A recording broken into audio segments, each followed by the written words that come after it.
Agradeço, né, o nosso gerente, Marcos Vinícius. E agora é o momento da Embrapa, que vem enriquecer ainda mais o nosso evento.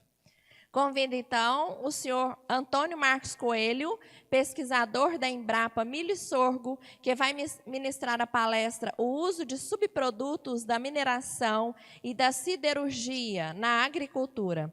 Como avaliar a potencialidade agrícola. Seja bem-vindo.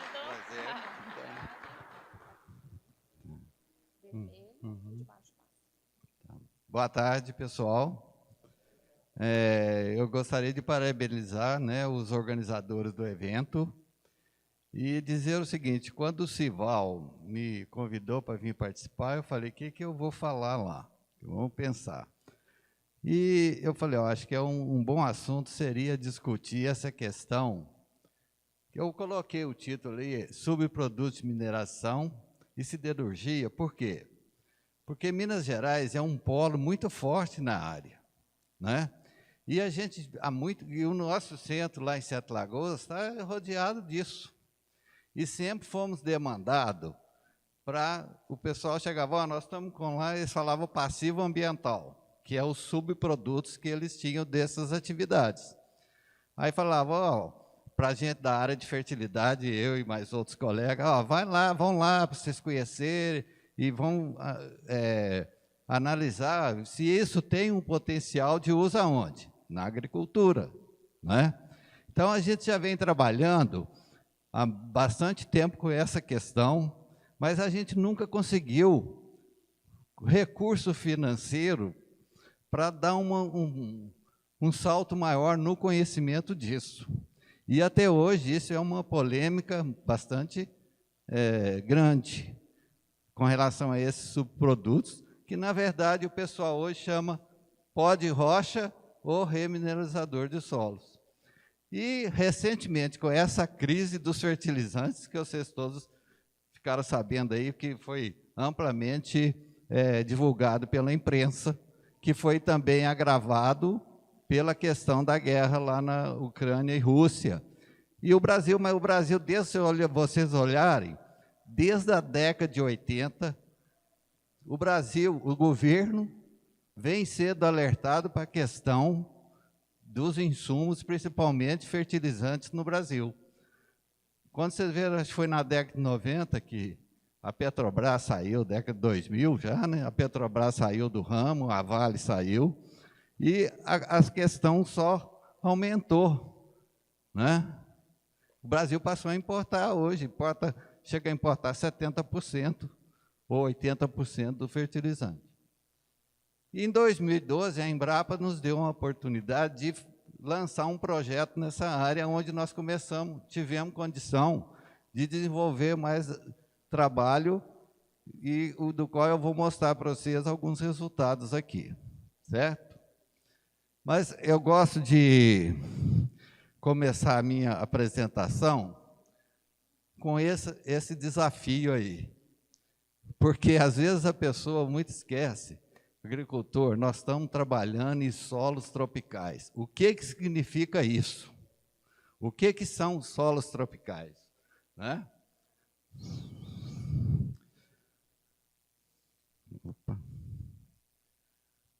É isso aí, o cenário.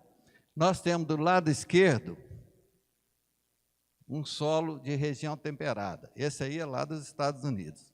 E da direita, o nosso solo cerrado, com uma diferença de formação de idade que é bastante absurda. Os nossos solos são solos muito velhos. Por quê? Nós não tivemos a glaciação que renovou parte do solo dos Estados Unidos e Europa. E outra coisa interessante que vocês lembram, falava assim, ao solo cerrado ninguém queria mexer, até que houve um programa, né, na época do ministro Ales Paulinelli, para a ocupação dos cerrados. Mas por que existia? Porque o padrão de agricultura, de solos agrícolas, era os solos dos Estados Unidos e Europa, principalmente da Europa, que tinham uma agricultura já bastante estabelecida. Então, por isso que se falava que os solos da savana, que é no Brasil e na África, não teria condição de produzir. Foi aonde a ciência modificou os conceitos. Hoje, o Brasil é um dos detentores de maior conhecimento em solos tropicais no mundo. Foi graças ao desenvolvimento das pesquisas, das universidades, da Embrapa, das instituições estaduais, que se fez muita pesquisa em solos tropicais e está aí o exemplo do que se faz uma agricultura hoje que não deixa inveja para muitos países do que nós temos hoje. Mas foi à custa de muito conhecimento para se chegar ao que nós chegamos hoje. Tá?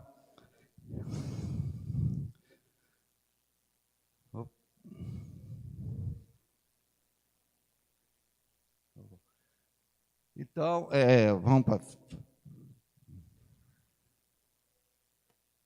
Só mostrando para vocês, isso aqui é rapidinho, mostrando a diferença de solos. Olha o pH dos solos de região temperada, compara com o pH do nosso solo de cerrado. Certo? Aqui, olha os teores de cálcio e magnésio e olha os nossos solos. Aí vocês falam, mas o solo de região temperada tem muito pouca argila. Mas essas argilas são argilas de alta atividade, argilas que a gente chama de, por exemplo, monte moronita, que tem alta capacidade de retenção de água, alta capacidade de troca de cátions, que tem muita influência na fertilidade de manejo desses solos, né?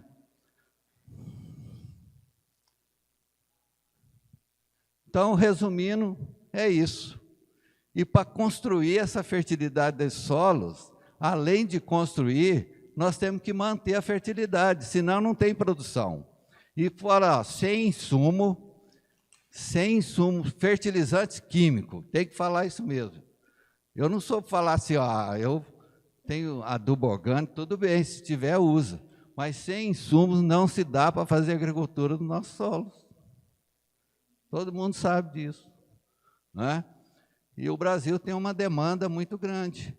Então, tá certo, vamos buscar fontes alternativas. Nós temos no Brasil alguma fonte alternativa, vamos buscar. Não vejo problema nenhum. Então, aí surge o conceito de remineralização dos solos, que eu acho muito interessante esse conceito. Os nossos solos, como vocês viram, tem que ser rejuvenescidos, sofrer um processo de esqueci a palavra. Rejuvenescimento, não é isso? Tá? Então, mas isso aí, aquela definição lá é do mapa, né?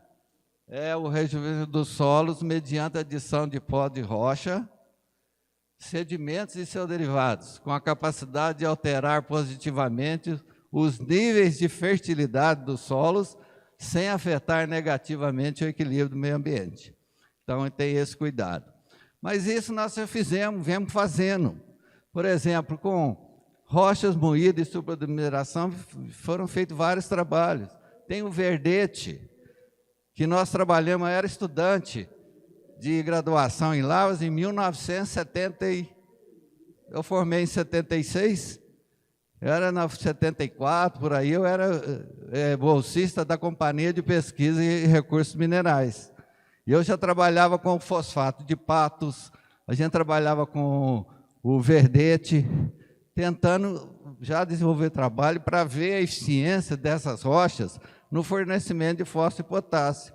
E os resultados eram um desastre, não dava para fazer produção, principalmente produção de grãos ou formação de pastagem com esses materiais, né?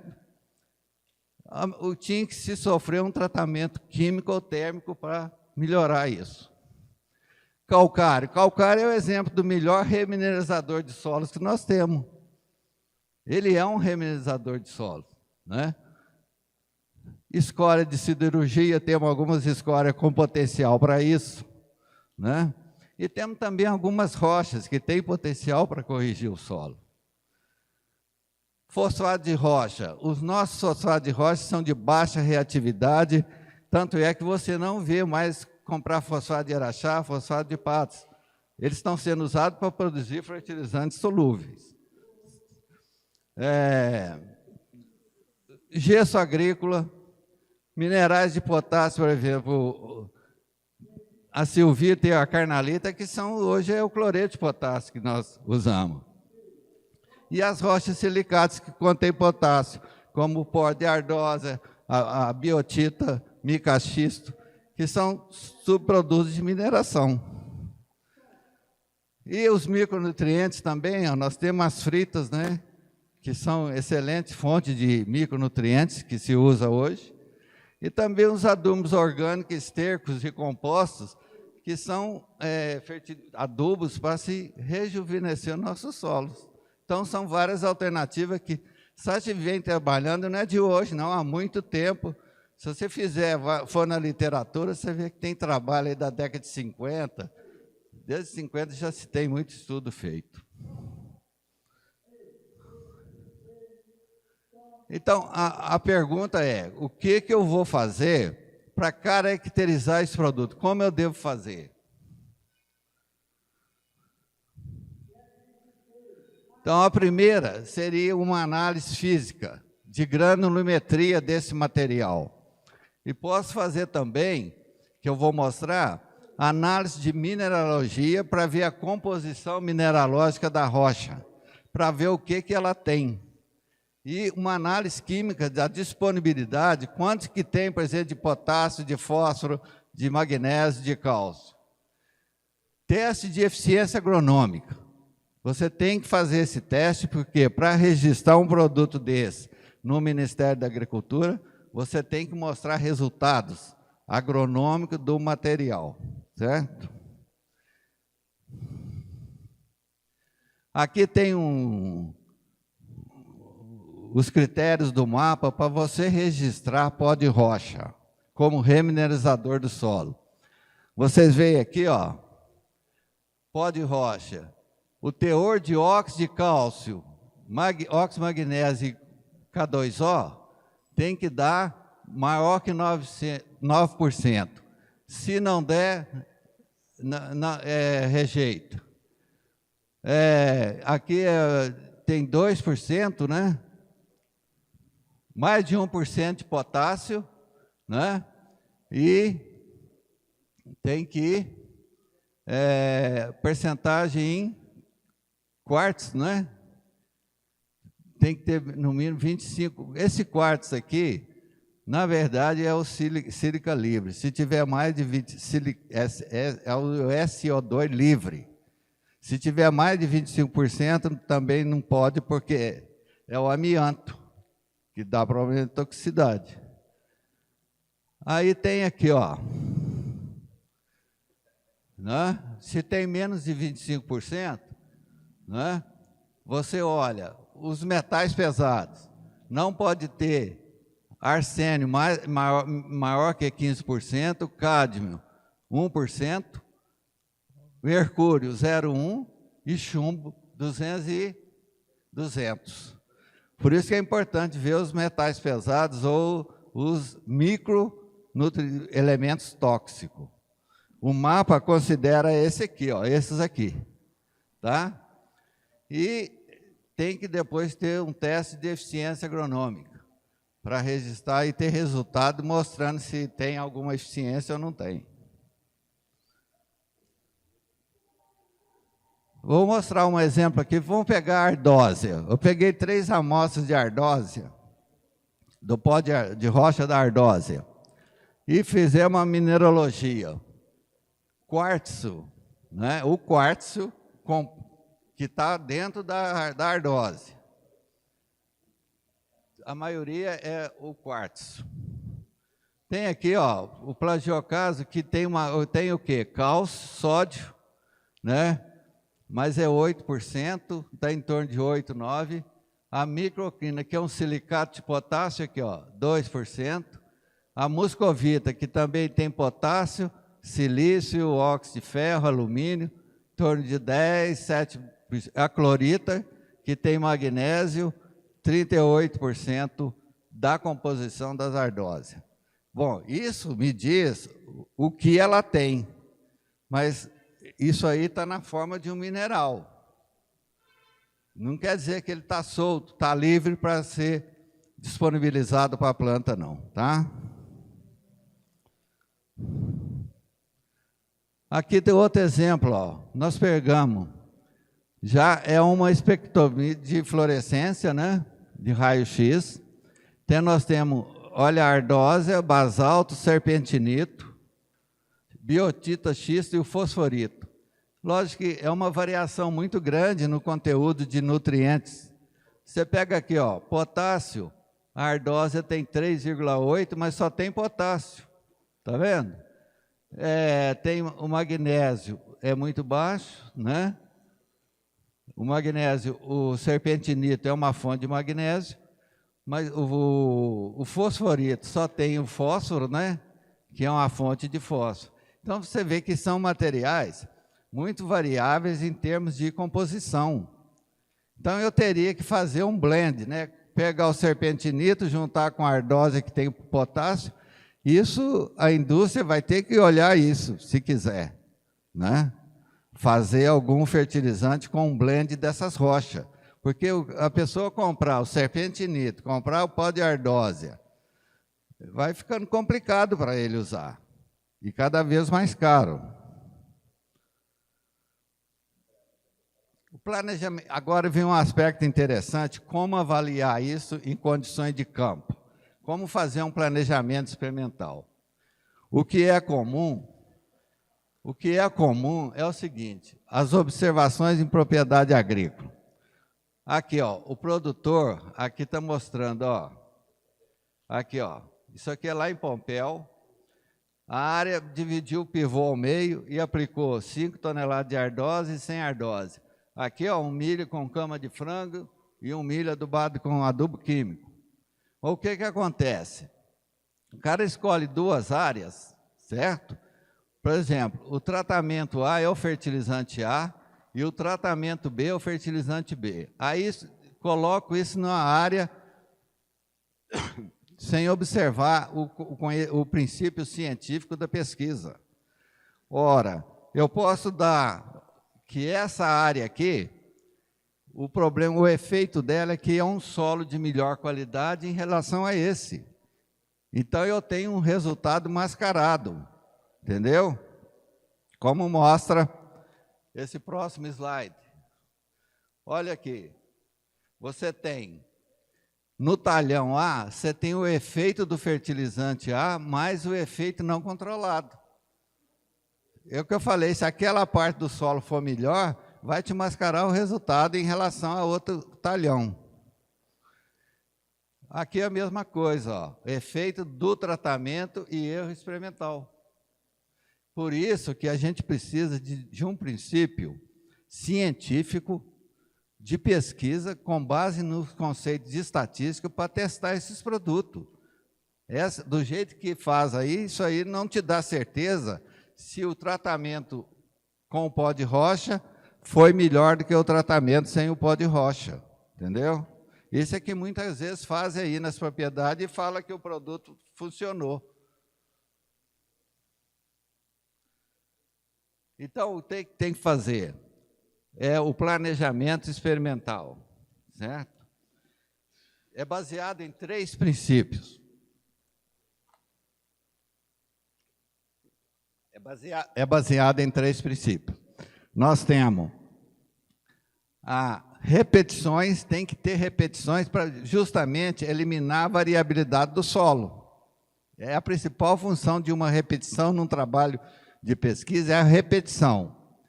A aleatorização, ou seja, a distribuição dessas parcelas ao acaso dentro do solo, dentro da área, dentro da gleba. E o assessoramento profissional. Para fazer isso, a pessoa tem que entender de estatística e ter conhecimento de delineamento de pesquisa, para fazer experimental.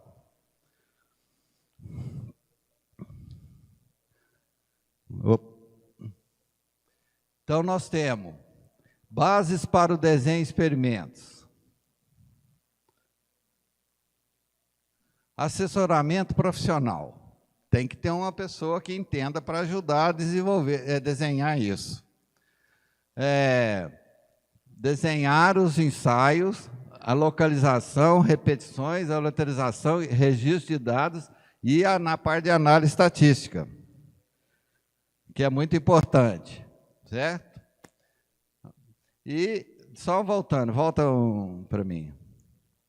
Aqui.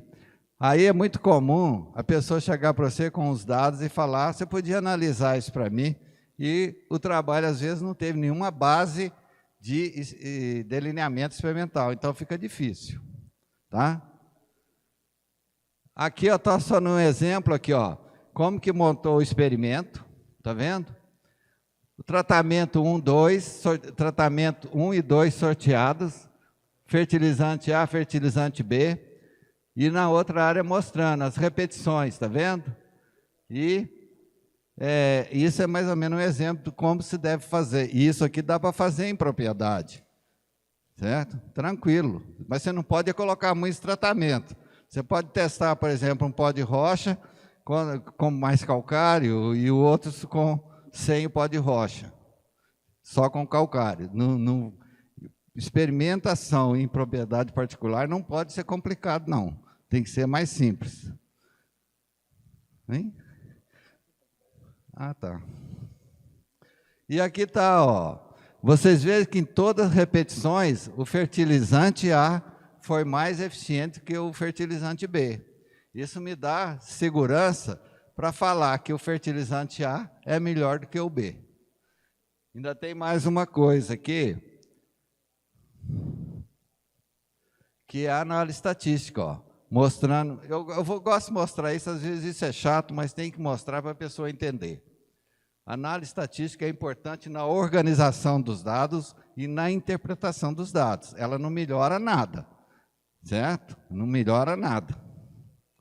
Então, é isso que tem que se fazer, para ter credibilidade em resultados. Então, eu vou dar exemplo de um trabalho que a gente fez lá em Sete Lagoas. Eu tinha lá um subproduto de mineração, que era uma biotita lá da região de Ibirité, um subproduto de siderurgia, que era daqui, perto de Belo Horizonte, de uma empresa, de uma siderúrgica de extração de manganês, certo? E o potássio, porque essas fontes, eu estava estudando ela como fonte de potássio para aplicação em sistemas de produção, avaliação da sua eficiência em sistemas. Então, a primeira coisa que nós fizemos também é uma análise da mineralogia desses materiais. Olha para você ver. Olha a diferença no conteúdo de silício, SO2, óxido de silício. RMS, valor baixo, a biotita já é um produto natural, que não tinha passado por nenhuma transformação, tem valor mais alto, a ardósia e a micaxisto. Mas olha o teor de potássio. Olha o conteúdo de potássio aqui, ó, 11%, 5% na biotita, 3,8% na ardósia e 3,. Então, isso tudo tem, olha o teor de óxido de manganês, 34, 0,18, 0,9. Então, vocês veem que aquela variação que existe. Por que que esse material aqui, ele passou por um tratamento térmico muito grande, então desestruturou toda a mineralogia dessa rocha, certo? E você vai ver depois que esse potássio aqui, esse aqui, ó, todo solúvel em água. E a biotita não tinha, o potássio, apesar dela dar 5%, a solubilidade era 0 em água. E potássio a gente faz, o indicador que o material funciona e tem disponibilidade é a biosolubilidade do material de acordo se for fósforo, é em ácido cítrico. Se for potássio, é em água, certo?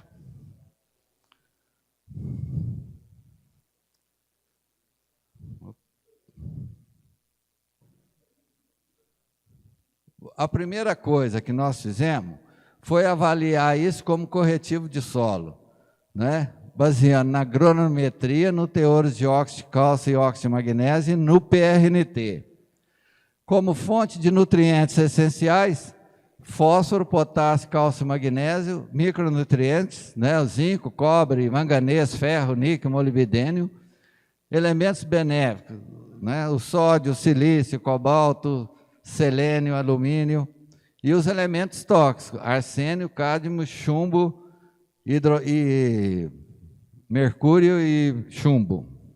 Então, a gente procura caracterizar isso de acordo com as normas do Ministério. Tá? Então, se vocês verem, olha aqui, o potencial como corretivo de solo. Olha o teor de óxido de cálcio da RMS e da biotita, bem inferior ao do calcário padrão. Então, isso aí não tem como condição de você considerar que vai ser um corretivo da acidez do solo. Olha os valores, óxido de cálcio e magnésio tem que ser no mínimo 38%, de acordo com os ministérios, e eles não dão isso. PRNT, mínimo de 45%. Olha aqui. Então, esses dois materiais, por essas avaliações, não tem potencial de corrigir o solo. Então, se eu vou usar um dos deles, eu tenho que pensar em comprar o calcário também, tá? A granulometria atende bem, né? Material bastante fino, ó, atende bem a granulometria do Ministério, que é essas normas aqui. Então, granulometria não era problema para esses materiais. Macronutriente, potássio. Essa RMS deu 11 total, 10% solúvel em água. Fósforo, não tinha fósforo, então não adianta nem fazer a solubilidade. A biotita, 5% de potássio total, 0,07 solúvel em água, e P2O5 0,06, então não é material de fonte de fósforo, só potássio, tá? Mas tem aqui os micronutrientes, ó. Olha o teor de manganês na RMS, olha o teor de silício, ferro, mas o principal aqui é que ela tem 1% de zinco, né? E 28% de manganês. Mas era uma rocha que a siderúrgica utilizava para a extração do manganês, né? Olha a biotita, por exemplo, né? Praticamente só tinha mesmo o silício, né? E aqui está os valores mínimos que tem que ter para você considerar um remineralizador. As rochas fosfáticas, se vocês comparam aqui, elas têm 18% a 30% de P2O5, né? E 4% a 11% solúvel em ácido, que é um indicador melhor, tá bom? Mas olha o problema da RMS. Chumbo, 4.000 miligramas por quilo do material, arsênio 81, cádmio 411, bem superior ao máximo permitido. Então, esse material, apesar de ter um potássio alto, teria problema com esses metais que vocês chamam metais pesados ou elementos tóxicos, certo? O que a biotita não apresenta, né? Então, nós fizemos um trabalho lá em Sete Lagoas, pegamos esses dois materiais, trabalhamos num solo muito argiloso, 60% de argila. O teor de potássio era bem baixo, olha aqui, ó, 25 a 35. Um solo, esse tipo de solo, o teor adequado de potássio seria em torno de 100. Então, vocês veem que é um solo bem pobre em potássio. Aqui nós fiz que nós chamamos de estudo de laboratório de incubação, para determinar, para mim elevar 1 miligrama de potássio nesse solo, quanto que eu deveria aplicar de K2O, certo? E fiz análise pelo extrator, o acetato de amônio, e pelo extrator MLX1, que é muito usado para determinar potássio. Mas eu cheguei à conclusão que para esse solo, para elevar 1 miligrama de potássio, eu tinha que aplicar 3 quilos de K2O, tá bom? Para definir as doses.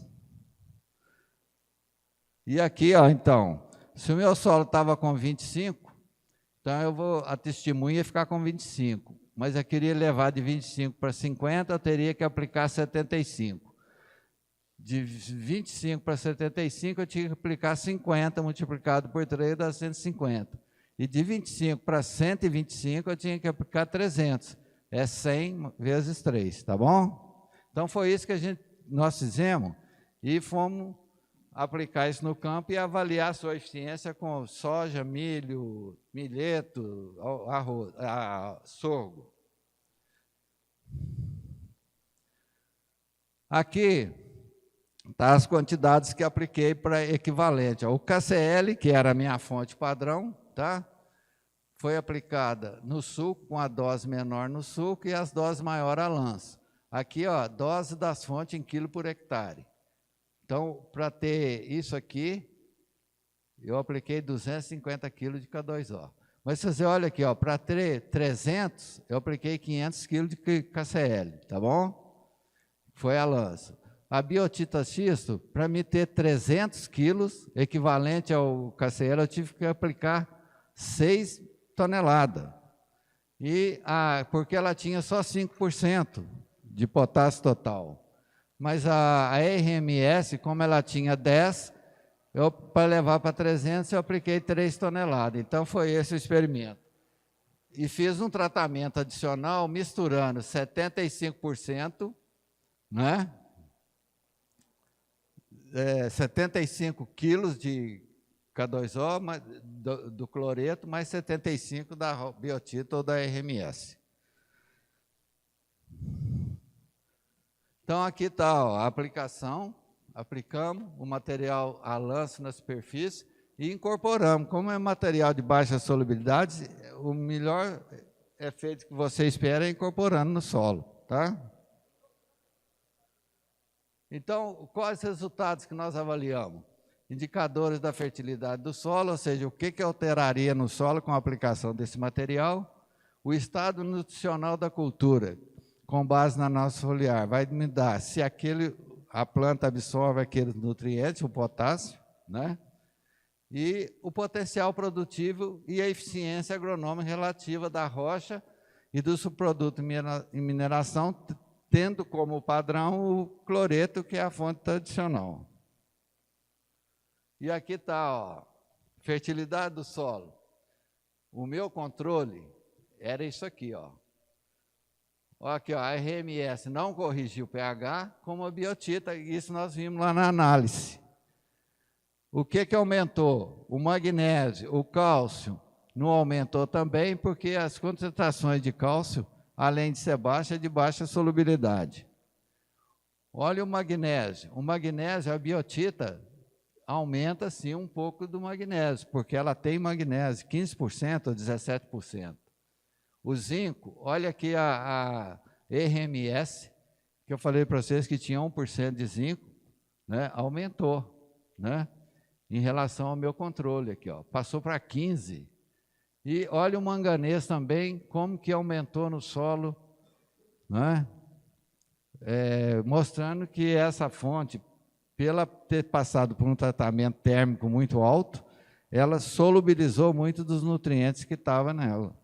Por isso que é bom fazer essa caracterização, certo? Não a mineralógica, sim a caracterização direta como material, como usando metodologia de análise para biodisponibilidade. Pode ser ácido cítrico, ácido nítrico também é um bom indicador. Bom, aí eu vou mostrar para vocês o potássio. O potássio no solo aos 120 dias após a aplicação das fontes. Olha aqui, ó, o cloreto, tá vendo? Né? O KCL aqui, ó, aumentou, eu passei a mais de 100, deu mais ou menos aproximado do que eu estimei. A RMS, como era solúvel, também deu, mas a biotita, embora vocês vão ver que ela libera potássio, mas ela dá uns pulsos e às vezes não atende à demanda da cultura, tá? Aqui estão os experimentos, deixa eu voltar aqui. Aqui está a soja, olha aqui para você ver, a biotita aplicada na dose de 300 kg, não tinha deficiência, mas com 75 quilos aqui, ó, mostrando que essa, ela libera, mas ela dá pulsos de liberação que não é constante. Análise foliar, olha aqui, verifique para vocês verem. O meu controle deu 13, potássio bem baixo. A RMS e o KCL deram mais alto. A biotita aqui, ó, mostrando que é um material, apesar de ter potássio, mas a solubilidade é muito baixa. Olha os teores de cálcio, tá vendo? Aumenta um pouquinho, mas aqui, ó, a biotita aumenta um pouco, o KCL não aumenta porque ele não tem potássio. Olha o magnésio aqui, a biotita liberando magnésio, né? Como a RMS não tem, ela não aumenta. Mas olha o teor de zinco e manganês, olha a diferença. Então, supriu também manganês e zinco. Mas esse teor de manganês aqui, ó, pode ser tóxico para algumas culturas, viu? Tem que ter cuidado, tá? Porque é muito manganês na folha, tá vendo? É muita coisa, né? Olha aqui, ó, é muito manganês. Então, vamos ver a soja aqui, só mostrando. 5? Estou acabando. Olha a soja. Olha a resposta aqui. Na primeira safra, já estou acabando, tá? E na quarta safra. Teve outras no meio aqui, mas olha aqui. Está vendo? Ó. Então, eu vou correr um pouquinho aqui. Olha a eficiência. Olha a eficiência aqui, ó. O verde é o KCL, o azul é a RMS e o vermelho é a biotita. Mas um resultado interessante com uma combinação de 75 kg de KCL, de K2O na forma de KCL e 75 na forma de biotita, dá um resultado bom para a soja. Olha o milho, tá vendo? Milho. Eu vou passar só mostrar aqui no final, análise foliar. Deu muito similar ao da soja, tá vendo? A resposta ao milho. Aqui, ó, o mesmo resultado da soja, só que o milho é mais eficiente, né? Mostrando aqui, ó, a biotita supriu, o milho foi mais eficiente no aproveitamento do potássio da biotita, tá?